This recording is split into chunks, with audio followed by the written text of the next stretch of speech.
It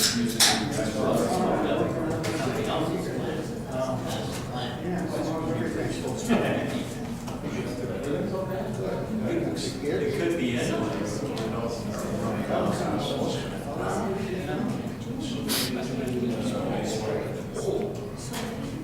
Where's it going?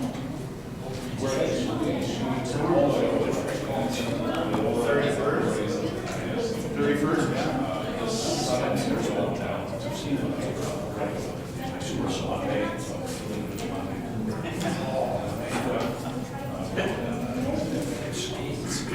Do you have any idea what kind of sacrificial song?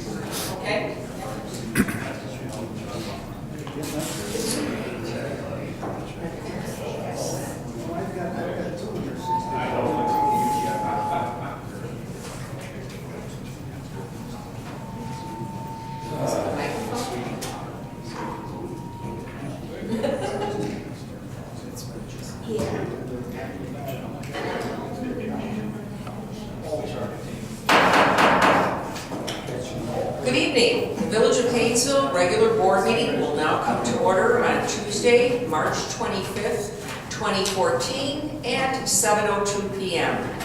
If everybody would please rise and I'll lead us in the pledge. I pledge allegiance to the flag of the United States of America and to the republic for which it stands, one nation, under God, indivisible, with liberty and justice for all.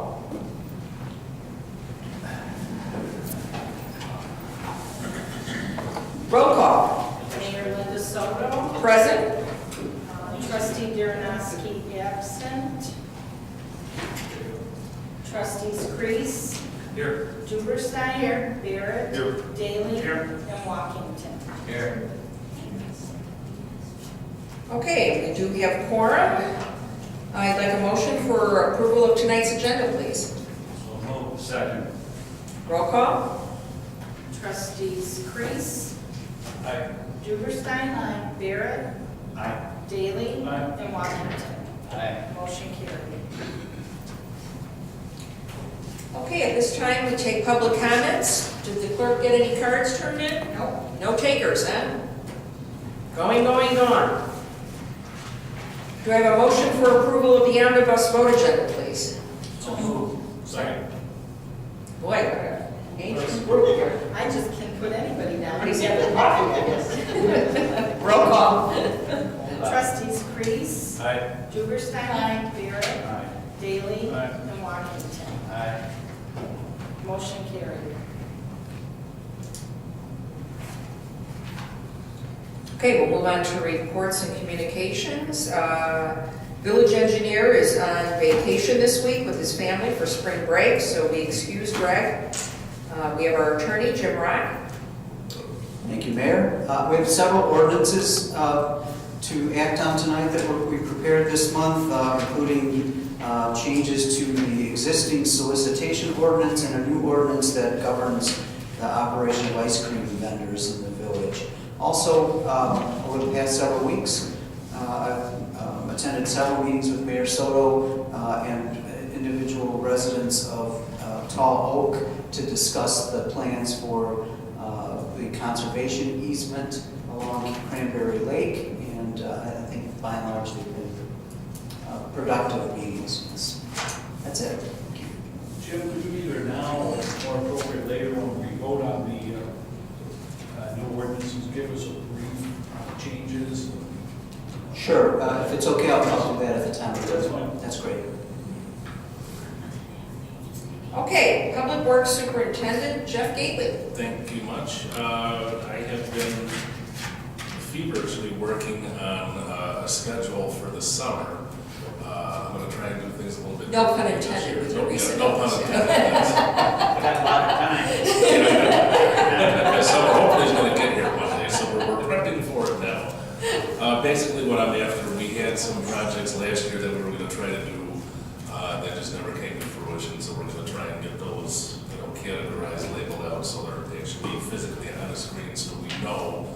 these are the objects we're trying to get done this year. We can gauge how many hours and just try to schedule, just to kind of get better track of some different functions that are going to be happening over the summer, and then it'll be easier for everybody to kind of stay aboard of what the department's doing, different things that are going on. Although it doesn't seem like it, I just did the hours for plowing in February, and we were down to 219, so we're slowly starting to trend. Is that all? That's all. That's sad when that's low. Yeah, that is low compared to what it was. And we still do have salt, so if we do have some kind of ice storm. What, do we have 3 cups, is it left? We have enough to go through the village, probably about 1.5 times if we have Really? salt every street. Really? Yeah. Wow. So me being stingy the last couple of months has kind of paid off. And then I just wanted to clarify on the street resurfacing that's projected for this year. For the Cranberry Lake, it would include all of the townhome areas, all the single-family homes in Cranberry North. So theoretically, everything that's on the west side of Hainesville Road That has a cranberry that has name? a Cranberry name is going to get repaved this year. That's part of the block grant. Okay. That's all I've got for now. Thank you. Quick question, do you have enough bodies for your summer crew? I'm actually going to evaluate, I'm in the process of that right now, to see the types of projects that we're going to be undertaking, who is going to be available, Who's returning? who's returning, and then And what availability? and what availability is. So, and then I have a stat application. So Okay. labor pool shouldn't be an issue. Okay. Should not. We have plenty of people that are willing. Jeff, just one other question, with repaving and stuff like that, I've noticed the entrance over there on Deer Point, and stuff like that is a little, because of the frost and everything else. Right. Is that within the next 3 to 5 years that we're going to be looking at that subdivision and doing the repavement? Do you, off your top of your head, do you remember? Yeah, I think when the new budget starts, when we start the new fiscal, we're going to do another 5-year program. Yeah.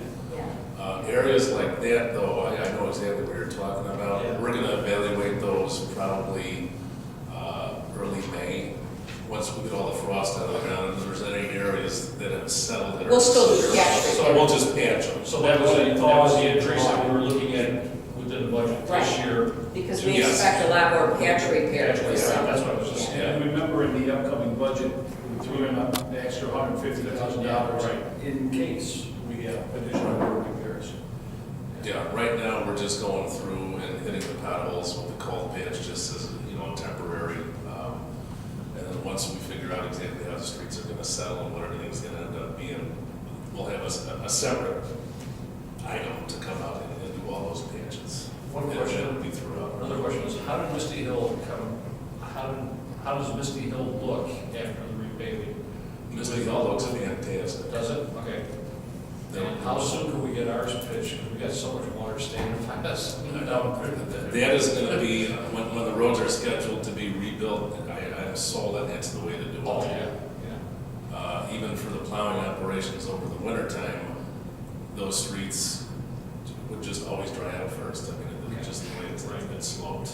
And they did survive pretty well. Bighorn wasn't done all that long ago. No, but, I mean, Yeah, you saw, I mean, there's Yeah. like lakes there now. But that wasn't done with the slope technique. No, Right. Right.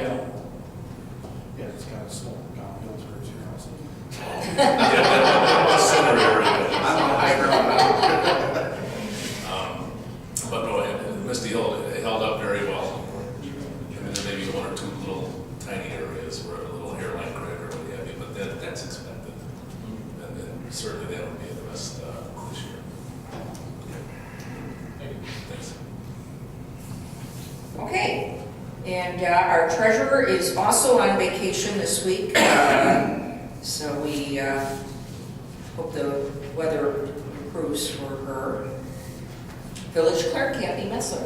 Okay, I'd like to read a thank you note from Dina Anheim. And she addressed it to the Hainesville Village staff and residents. I would like to thank the entire village staff and residents for all they did to make my son's military homecoming in December so wonderful. It is a day I relive over and over, and I will never forget. I feel so blessed to be part of this great community. Sincerely, Dina Hine. And Dina wanted me to add the note that she does mean also the village board by staff. We have a new business opening in Hainesville on Monday, hopefully Monday, March 31st.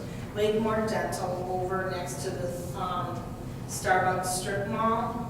Mayor Soto, Deputy Clerk Stark, and myself have all been working with the inspectors and Neil, the owner. The final inspections are this Thursday, and Neil has patients already scheduled for Monday. His wife is a dentist, and they also have a dental business in Lakemore. They have 6 treatment rooms, a lab, a sterilized room, consultation room, and a business office area. So we welcome him to Hainesville.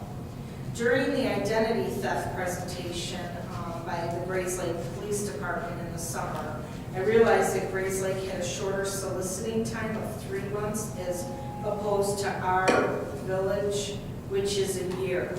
Therefore, I worked with the mayor and Attorney Rock on the soliciting ordinance that is being presented tonight. Also, this Saturday, March 29th, Russo is having an auction from 8 a.m. to 3 or 4 p.m. And the police have been notified for traffic control. So letting the trustees know. Business licenses were mailed out this year, and so far we have 14 back, so things are good. Election day was March 18th, and between the 4 districts, we only had 296 people vote. In the past, we've had between 556 and 2,463, so it was a low turnout. I thought Yeah. the clock was broken. The The clock was Oh, broken. yeah. So that's all I have to report. Okay, thanks, Kathy. Okay, as our attorney mentioned, I have been busy scheduling meetings and following up on phone calls. Made a few inquiries when I haven't heard from people in regards to the homeowners with the conservation easement. So we're about halfway through the meetings being held. I have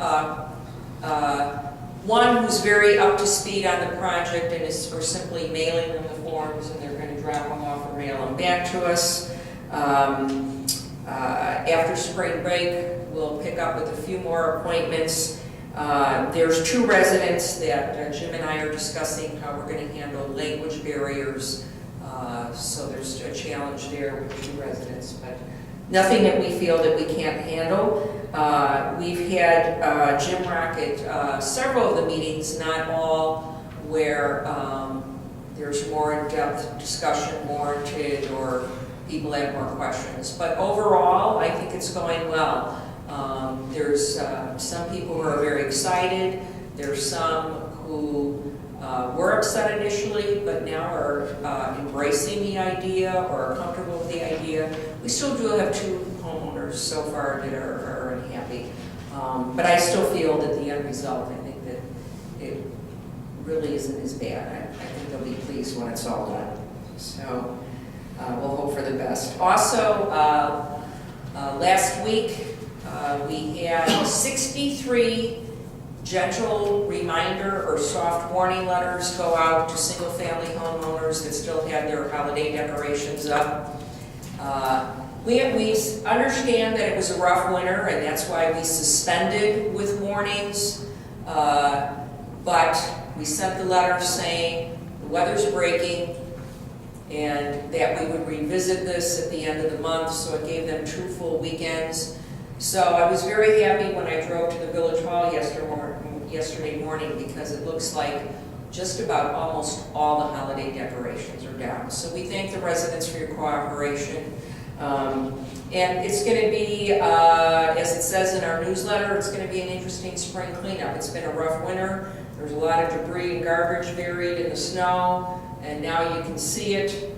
And Public Works is doing their part, you know, let's all pitch in together. The business owners, the residents, we all each have our role to play.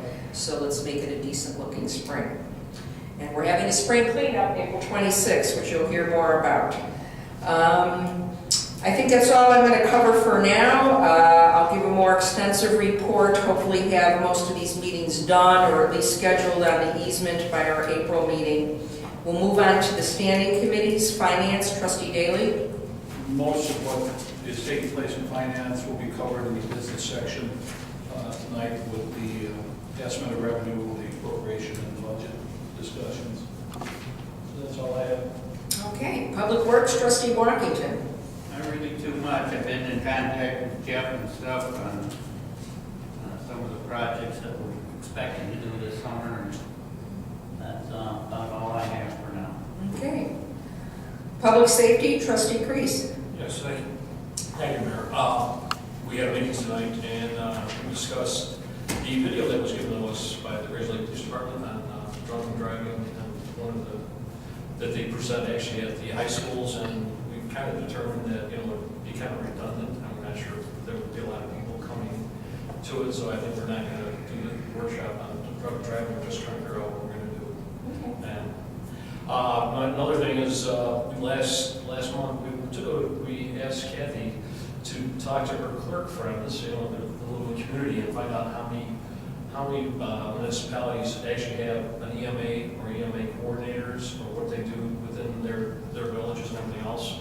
We got 13 responses back. 25% of them don't have an EMA coordinator or designate or whatever, and the rest of them do have, whether it's either a liaisons or whether it is actually a coordinator. But some of them they use the police department, some of them they just use the fire department as deputies and stuff like that. Also stopped by, I contacted Lake County EMA a couple of weeks ago and never got a response back, so I just decided to stop in on them one day. And when I went over there just to see what they had to offer, I had a couple of questions. And we took the scenario of the 2010 windstorm that came through, and they just took me through it, what they did, how it happened, what was going on, you know, at the beginning of the storm and through the storm and what was happening. And it was really interesting. But they also mentioned, you know, and they also showed, they also mentioned that they have a new software coming out that they're developing and testing right now. And this is what we were talking, it's Biaggi, I believe, okay, is the name of it. And what this is, it will link all the EMAs within the county together, and you can do like real-time responses, you know, what's going on within the village, and it goes to a master site, and you can be looking at it as things are happening. And also they'll have maps on this. This is very general, I'm not sure exactly. Right, it's very new. Yeah. It's very new, so, and they also are gonna have like online forms to assess your damages and everything else. So you can do pretty much everything basically online for contacting the Lake County EMA. So it was really, it was kind of interesting. I wanted to get a little bit more. There's another meeting. I couldn't make the last one, but there's another meeting next month, so I might make that one and see what happens. Yeah. But it's just to see how we are as It'd be far as nice the to get a village. demo, if, I don't know if they're ready or, yeah. But It's just to see where we're at within the village, how prepared, you know, and whether we are, you know, what I'm finding out is we are, you know, we are prepared, we do have a plan in effect, you know, in place and everything else, and, you know, I don't think we should have a problem. So, and that's about it. I have a question. Yeah. Can you find out whether either the Round Lake Police Department or this high school has a copy of that video, or do something with the high school students at Round Lake High School about drunk driving? Oh, okay. Well, I wouldn't recommend that Wally fill that role. I will contact Chief Perlini. I would find it very surprising if out of the 4 Round Lake chiefs that they haven't done that at the high school. But I will ask Chief Perlini, who meets with the Round Lake chiefs, to ask that question. I just didn't want to make that assumption, and then Yeah. missing out. I'm pretty sure they do. They do a pretty intense program, yeah. So, okay. Thank you. Okay, thanks, Wally. Wetlands, open spaces, and Great Age Club, trustee Dubersnake. Yes, the cleanup is going to be April 26th from 9 to 1. And we really need the residents to come out and help because the young men that usually are helping us are going to be working with the recycling job. So we will be shorthanded and could use all the residents and their children, their help. We will also try and get members of the National Honor Society from the 2 high schools to come and join us. And just be prepared to have your feet wet, so dress appropriately. The Great Age Club meets the first Tuesday of the month, although that will not be the case this month because we'll be out of town. April? Yeah, so we may make it the next Tuesday. We haven't decided All yet. right, so look to the website? Yes. Okay. Just on the note of volunteers for the cleanup, I did hear promptly after the newsletter went out from a resident, I'll forward it to you, her and her husband will be joining the cleanup. They're actually interested in doing some of the wetlands and along Bighorn. Oh, Okay. great. Because in the winter, they've seen a lot of debris blow in there. And then I was over at Grays Lake Central for a meeting, and I happened to run into the PE teacher that actually trustee Barrett and Jeff met regarding the snow shoveling, and that's been such a weird winter. They haven't really been utilized. It was either too blizzard conditions or too icy. But I mentioned to her the cleanup and that there was still an opportunity. So she was all excited about that. So I just forwarded her the information and she'll pass it along to the students. As long as there isn't a track meet, because there's been a lot of track meets on the weekends. Yeah, well, it depends what sport they're in. So, but she'll pass it along and whatever kids are available and want to show up, you know, even, they don't have to stay the whole time, 9 to 1, whatever they can do, so. And yes, electronic recycling will be going on at the Public Works Building through Swalco, and also a new item that they've added is there'll be a textile recycling bin, which is very cool. So any textiles that you have, which is clothing, sheets, any kind of fabric that isn't in a condition that you'd want to donate to a charity, you don't have to throw it in the garbage, bring it to the textile bin and they recycle it, and it's really cool. They make it into shop rags. The stuffing that's put in car seats is made from this stuff, so it's amazing what they can do with this stuff. So when I buy a new car, I might be reusing my own rags. Could be your underwear. Could be your jeans. What a thought.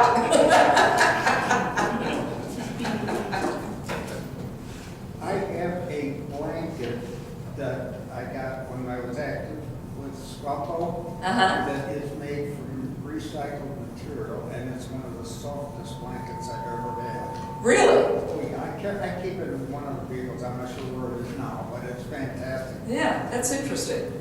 I want to find out when they're going to give out more blankets. Okay, trustee Darrenowski is absent. Transportation, trustee Barrett, tell us something good. Well, springtime construction is starting. They've been actually working on the railroad overpass over on Rollins Road a lot. They're driving piles and they're driving piles and they're getting ready to start start laying the foundation for the flyover bridge. And then I believe, weather permitting, next week the next section of Washington Avenue starts over in Round Lake Park to Hainesville Road, from Cedar Lake to Hainesville Road. So there's going to be detours up again, and they're doing preliminary sewer and gutter work right now just off of Washington. No big projects slated for the tollways up north here. The only project for the tollway that's really going to be a real pain is the removal of the Des Plaines Oasis. They're going to take the entire Oasis structure off and take the Jane Addams and make it 4 lanes each direction out to Elgin. So Kevin, the sign on Hainesville Road that says Washington Street closed, starting March 31st, is the westbound? Yes. Thanks. Yeah. The eastbound happens later this spring. Yeah. Yeah. Right now, they're going to continue to work on the western side or the western section from Cedar Lake to Hainesville Road. Are they gonna just go from like Avon Township down, or are they gonna start at the intersection, like right after Thornton's or anything else like that? No, they're going to start from back around Greenwood and work their way back over towards Cedar Lake. First, we want to get that done because that's been torn up all winter. Okay, and then they're gonna move. Then it'll work it this Will be way. the whole intersection and everything else. Exactly. I don't know. It'd be nice when it's done. Yeah, that's the thought we have to hold on to. So can we cut a path through Deer Crossing and Bighorn through the Dunk's backyard just to get over to Marion Farms? Yeah, We're gonna be trapped there. Just use the bike path. used to bike path. Yeah, but then you have to go out and around. I was thinking for cars. Oh, for sure.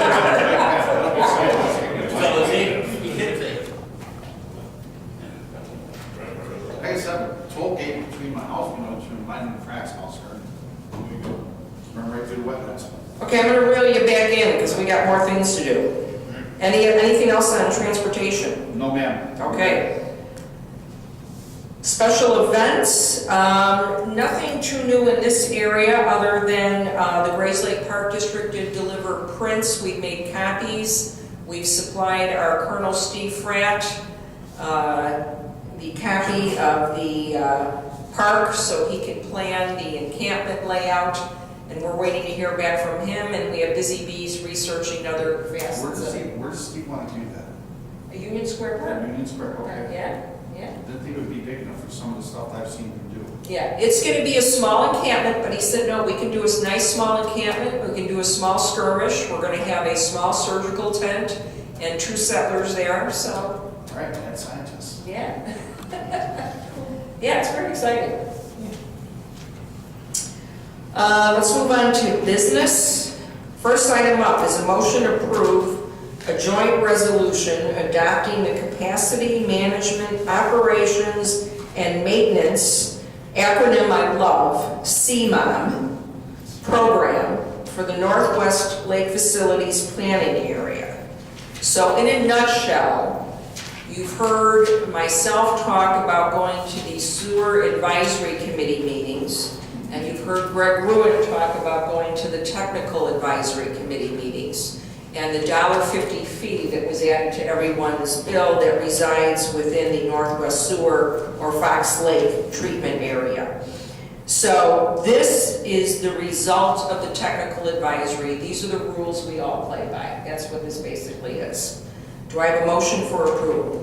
So moved. Second. Any discussion? Roll call. Trustees Crease, Aye. Duberstein. Aye. Barrett. Aye. Daly. Aye. And Washington. Aye. Motion carried. Resolution number R14-3-77. Okay, next item up is the estimate of revenue for 2014-2015. This is a discussion-only item. Jerry, are you up to bat? Yeah, actually, numbers 2 through 6 are all things that we've seen. Take that 2 through 4. The estimate of revenue we have to do annually. It'll be up for vote next month. It's just our best guess at what we're going to receive from our various sources. The appropriation ordinances gives us the legal right to spend the money. And once again, that'll be up for vote after we have a public meeting in April. I hope all of you have seen the budget copy before, at least my summary, and I'm certainly willing to take any questions on that. And the final 2, 5, and 6 are the ordinances establishing the capital projects reserve. We've talked about this and actually put it in practice almost a year ago, where we was beginning to set aside money in advance. We're doing it 2 years in a row where we haven't touched the money, so we can have a standing budget for capital expenditures. In the ordinances, they're described as capital expenditures, anything long-term and over a $5,000 amount. So those two, number 5 and 6, those ordinances will establish those funds, and we're set to work with them in the future. But if there are any questions on anything 2 through 4 or 5 or 6, I'll gladly take them. Let's go 2 through 4. So first on estimate revenue, are there any questions, discussion?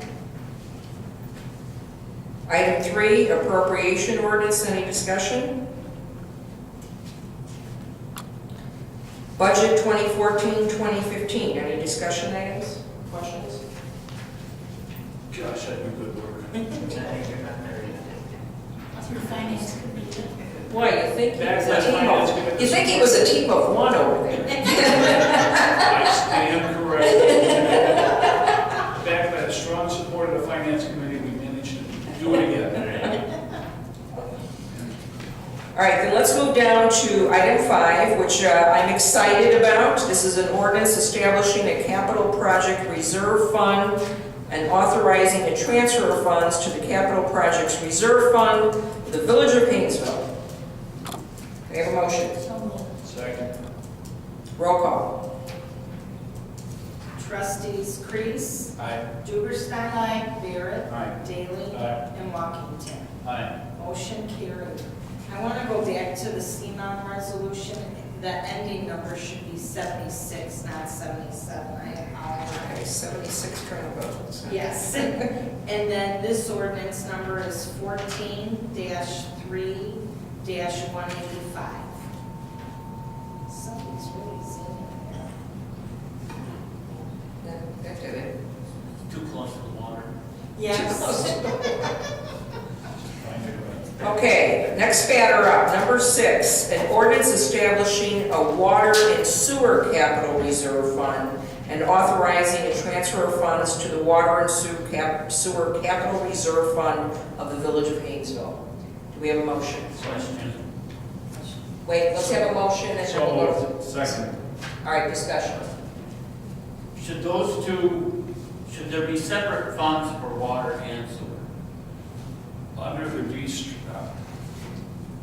we've restructured some accounts based upon recommendations from the auditor, and they're the ones who suggested we put those together in something called the enterprise fund, because there's income coming in and revenue coming in from the water billing. Yeah, so it's an accounting move, as I said, suggested by the auditors. I don't know if that addresses your concern or not. I think it's still separated by a code when we make expenditures or line items, right, Jeff? Yeah. I mean, it's still, Yes. we know it's water or we know it's sewer. It's not like it's, Yeah, no, I mean, we have X amount in the water fund and then X amount in the sewer. Well, I think this just accounts for the revenue. This is a reserve fund. This is, we set aside, kind of a long-range planning plan. Okay, so, all right, tell me more. So we approve this can go to either the water or the sewer fund. Is it a separate fund when it separates? You're saying it's a separate well, I line said, item? so you're concerned that whatever's in this account, we can say, well, we're gonna use half that money on It's all good sewer. for water, and nothing Okay. left for sewer. Well, that's an internal decision. Yes, it can be used in either one of those areas, but it's a decision. It's for the capital projects, when you, and at least the way the structure is, when you and Jeff sit down and say, okay, these are the ones we want to do next year. Right. How do we allocate these funds? So it's not like any one of us or anyone else in the village is going to draw it out and say, it all goes this way. Right, I understand that too. Okay. Well, and if we had, the only time that I think that we would ever, I can't imagine that we would ever deplete a fund or use such a large portion unless it was an unexpected emergency. And then there's still always the option of going to savings, but we don't want to go into Right. savings. You know, that would be the last resort. That's why we're trying to build up these capital reserve funds. There's also, and we're going to use some of it in this year's budget, the TAF funds that is dedicated to water projects. And although we're starting with a relatively small amount, at least for this ordinance, will be a total from this and the other reserve fund. When we approve the budget next month, a total of $393,000 between these capital accounts. So there'll be a lot more money in that account when we open it for use. Right. Not this coming budget year, but the following. I guess. You still have some hesitation there. What are you thinking? Well, I just thought I think they should be separate funds. Because before when we had the problem with Well House 3, $52,000 or whatever we spent, we pulled that out of savings, and we didn't fix that. I mean, would be some unexpected ones. So do we pull from here? Do we pull from the savings or general fund the next time something big comes up, and let this one grow? This one's going to grow untouched through this coming year. Through this year. And then annually, what the finance committee is talking about is annually 5% of the revenue of that fund, not capital, of the water and sewer fund, will be set aside for capital. So we'll keep building it. If there's an emergency, the way I see it at this point, this capital fund is for pre-planned expenditures. Let's say we have some sewer infrastructure, we have to replace it. All right, we know that's going to happen. We want to do that next year. We pre-plan it. If there's an emergency, in my mind, that's when we fall back to the savings. Okay. Is that good? Okay. Any further discussion, questions? Roll call? Trustees Crease, Aye. Duberstein. Aye. Barrett. Daly. Aye. And Waddington. Aye. 14-3-186, motion carried. Okay, next item up is an ordinance amending Chapter 5.56 of the Village Code governing solicitation in the Village of Hainesville. And you didn't get a black line copy, you got a copy of the old ordinance and the new, because it's really, the black line, everything would have been black line, because it's a totally new ordinance, and we're trying to mirror what Grays Lake does for a number of reasons. We like their shorter period for the license rather than a year, and it's less confusing for the PD. And Jim, do you have anything to add to that? That's a really good explanation. Just a couple observations. One thing, this new ordinance does require the applicant to give a good deal more information on the application. So we'll have more information about the solicitors that are coming into the village. It also requires fingerprinting of the solicitors, and as you said, it aligns this ordinance with the Village of Grays Lake for our police department, who has to enforce it. But you're correct. In terms of the black lining, it would have been very difficult to read had we black lined. Yeah. It's a total change in language, departure style. Yeah. Okay, do we have a motion for approval? I don't move. So, second, discussion. Discussion? Just brief. Yeah. When I started to read these, I'm like, didn't we used to get black line? And then I started reading it, and I can't say I put 100% into it. Where are the differences? So possibly, I offer this as a suggestion only. When we do a major change like this, maybe just an executive summary of mostly what you just said or what Jim just said to accompany this. Might be, well, obviously for me, but make it clearer for me. Sure, There okay. was a copy of the original that came in your packet. I started going like this, and then, oh man. One is 2 pages and one is 8. He wants Kathy and I to work harder. Can I say something? Please, and Just use the be mic. careful. Basically, we went from 1 year solicitation, so somebody who was in the village had a whole year to solicit in the village. Now it's 3 months. The fee is higher, so we want people who really want to solicit and that are up and up. You can't do background checks now, but you can do Fingerprint. And that's why the fee is higher, Yeah. to cover the cost. Right. Yeah. So, and then we ask for insurance information. There's more that we're requiring from the, I didn't doubt that it was positive changes because I have trust in you folks.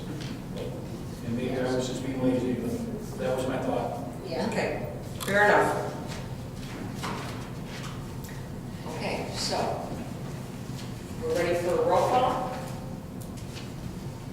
Trustees Crease, Aye. Duberstein, Barrett, Aye. Daley, Aye. and Washington.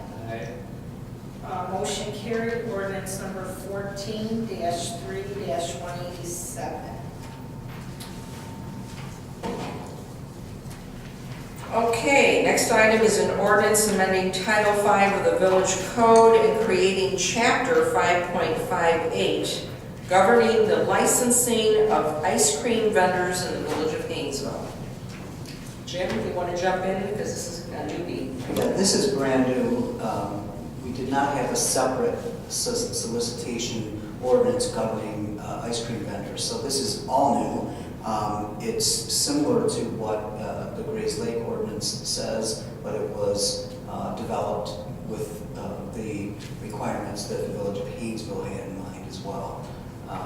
But any questions, I'll be glad to answer. Do we have a motion? So, Second. Any further discussion? Roll call.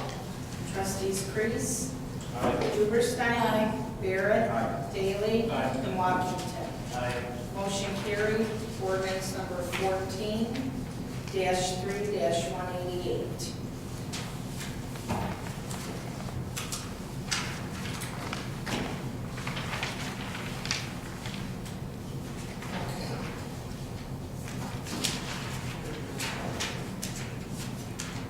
Motion to enter executive session.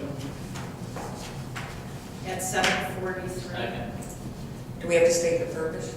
Yes. For the purpose of review of executive session minutes, personnel, and possible acquisition or sale of property. We have a motion, we have a second, roll call. Trustees Crease, Aye. Duberstein, Barrett, Aye. Daley, Aye. and Washington. Aye. Motion carried at 7:43.